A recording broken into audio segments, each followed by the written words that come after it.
Dave McCarthy, McCarthy and Associates, sits opposite me today. Dave, morning to you. You have a lot of busy issues this morning. We have fast food to fast finance. Fast food to fast finance, yeah. We have a number of questions in. What's the situation with Ulster Bank, by the way? I believe they've announced a review of their Irish operations. Where does that leave customers? Well, basically, it doesn't leave customers in any different position. What's happened here is RBS, the owners of Ulster Bank, I suppose they may have been looking to offload Ulster Bank, I don't know. But they're reviewing their Irish operations anyway, and the whole issue has come up again of what's called the third banking force, which is something that was mentioned nearly 20 years ago, about putting in place a strong bank which would compete with the main two, namely AIB and Bank of Ireland.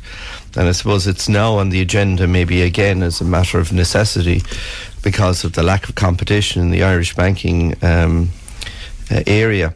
Whether or not something comes out of this sees Ulster Bank merged or taken over by somebody else remains to be seen.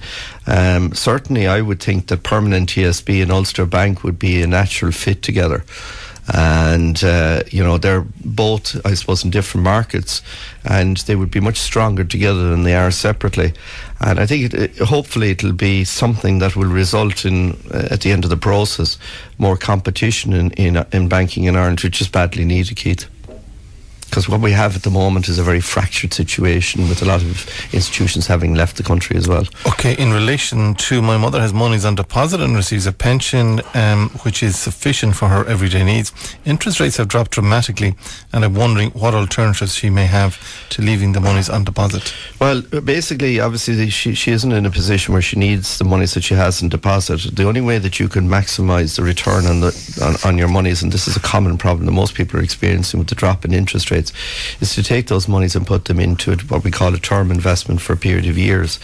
And if she's somebody which possibly at this stage of life doesn't want any sort of risk and wants a regular income, there is one product out there where she'll get an annual income of about 2.8% per annum over a 5-year period. What is that product? No risk. It's with KBC Bank. All right, finally and briefly, I'm 64 years of age and I have a life policy that has increased in cost over the last few years.